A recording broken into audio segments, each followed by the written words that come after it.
নাফিজা চলে গেলেন। নাফিজা গিয়ে ডাক দেয়া বলেন, মোহাম্মদ, ও মোহাম্মদ, তোমাকে আমি একটা কথা বলতে চাই। এ মোহাম্মদ, তোমার যদি পছন্দ হয় তুমি আমাকে বলে দিবা, আর তোমার যদি পছন্দ হয় না আমাকে নিষেধ করে দিবা বলে বলো। নাফিজা ডাক দেয়া বলেন, মোহাম্মদ রে, খাদিজা আমাকে ঘটক হিসাবে পাঠিয়েছেন। খাদিজা বলেছেন তুমি যদি রাজি থাকো, খাদিজা তোমাকে বিবাহ করবেন, তুমি কি রাজি? নবীজি মুহাম্মদুর রাসূলুল্লাহ সাল্লাল্লাহু আলাইহি ওয়াসাল্লাম ডাক দিয়া বলেন, নাফিজা রে,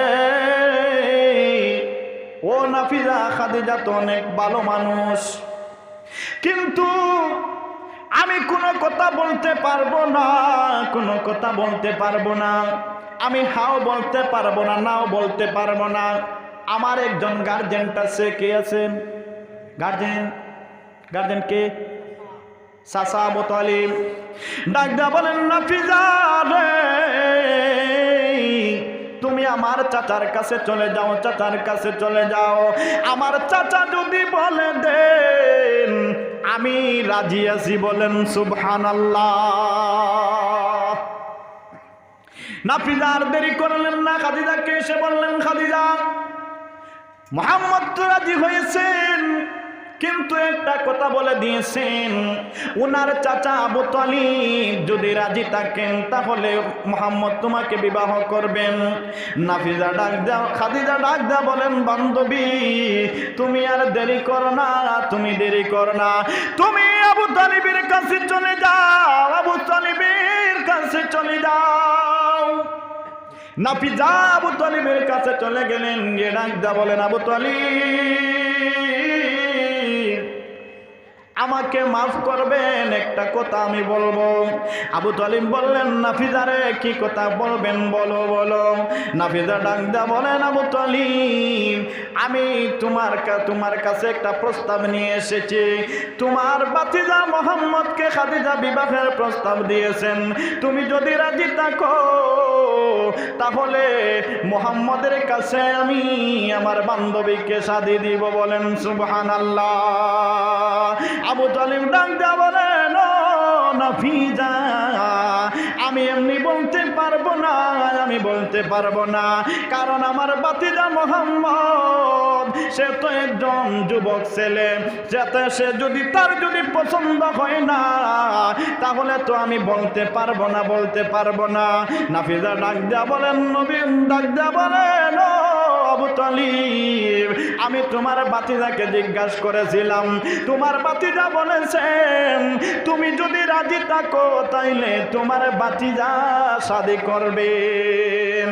আবু তালিব বললেন, ও নাফিজা, আমি তোমার কথায় বিশ্বাস করতে পারবো না, আমি আমার ভাতিজার কাছে আমি এখন চলে যাব, আমি আমার ভাতিজাকে জিজ্ঞাসা করব, আমার ভাতিজা যদি রাজি হয় আমি খাদিজার সঙ্গে, আমার ভাতিজার সঙ্গে খাদিজার বিবাহ দিয়ে দিব, বলেন সুবহানাল্লাহ।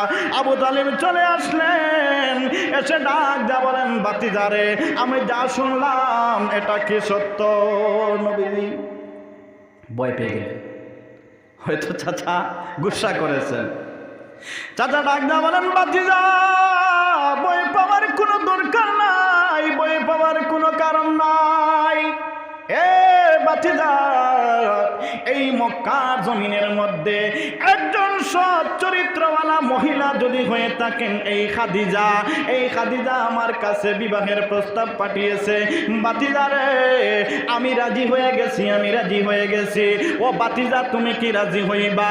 আমার নবী ডাক দেয়া বলেন, চাচা গো, আপনি যদি রাজি থাকেন আমিও রাজি, বলেন সুবহানাল্লাহ। এই বিবাহ হয়ে গেল।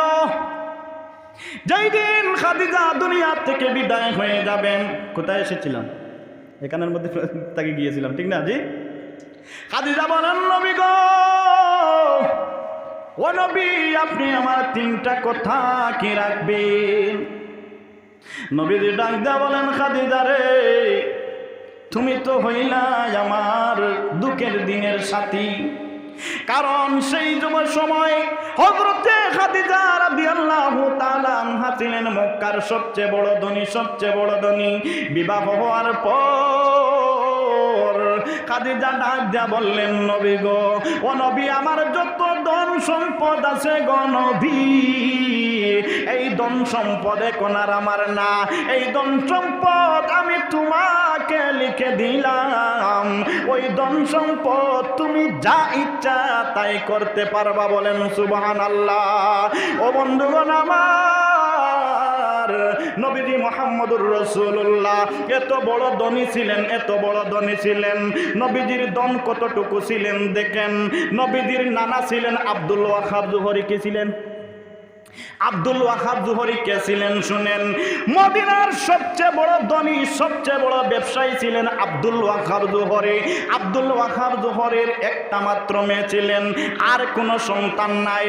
যেই দিন আব্দুল ওয়াহাব জুহরি দুনিয়া থেকে বিদায় হয়ে গেলেন, সমস্ত ধন, সমস্ত ব্যবসার টাকা, যত জায়গা জমিন ছিল, বাড়ি ঘর ছিল, সব ধন সম্পত্তি নবীজি মুহাম্মদুর রাসূলুল্লাহ সাল্লাল্লাহু আলাইহি ওয়াসাল্লামের মা আমেনার নামে লিখে দিয়েছেন। বলেন সুবহানাল্লাহ।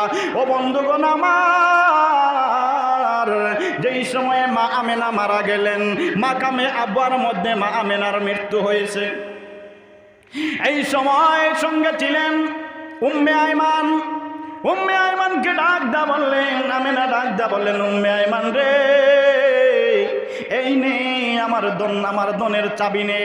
ওই চাবিটা আমার ছেলে মোহাম্মদ যেই সময় বালিক হয়ে যাবেন, যেই সময় সমুজদার হয়ে যাবেন, এইগুলা আমার বেটা মোহাম্মদের হাতের মধ্যে তুমি তুলে দিও।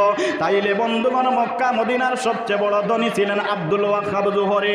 আব্দুল ওয়াহাব জুহরির সমস্ত ধন নবীজি পেয়েছিলেন। বলেন সুবহানাল্লাহ। নবীজি গরিব ছিলেন। এইদিকে খাদিজার সব ধন। আব্দুল মুত্তালিব কি গরিব ছিলেন? আব্দুল মুত্তালিব যেই দিন মা আমেনার আর আব্দুল্লাহর বিবাহ দিয়েছিলেন, লম্বা ঘটনা, এইদিকে যাচ্ছি না, ব্যবসার কাজের জন্য বের হয়েছিলেন। নবীজির দাদা আব্দুল মুত্তালিবের কাছে ছিল 250 কোটি টাকা। কত টাকা ছিল? 250 কোটি টাকা আরব দেশের ছিল। বলেন সুবহানাল্লাহ। এত বড় ধনী ছিলেন। আর আব্দুল মুত্তালিব মারা যাওয়ার সময় এতিম নাতি হযরত মুহাম্মদুর রাসূলুল্লাহ সাল্লাল্লাহু আলাইহি সাল্লামের নামে আধা সম্পদ লিখে দিয়ে চলে গেছেন। বলেন সুবহানাল্লাহ।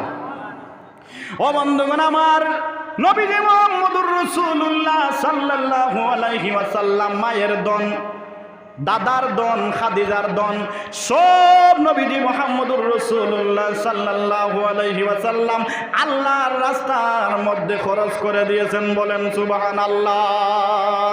ইয়া রাসূলুল্লাহ, আল্লাহ ইয়া রাসূলুল্লাহ, ইয়া হাবিবাল্লাহ, ইয়া রাসূলুল্লাহ। খাদিজা কোন 3টা ওসিয়ত করেছিলেন? এগুলা শুনবেন? জি না, আমি বলবো না। জি, যদি আমাকে বলাতে হয় তাহলে একটা কাজ করতে হবে। জি, কি কাজ? চান আমাকে আগে খুশি করতে হবে, এরপরে আমি বলবো। কারণ আমি খুশি হব যদি আপনাদের অন্তরে যদি আমি নবীজির প্রেম ভালোবাসা দেখি।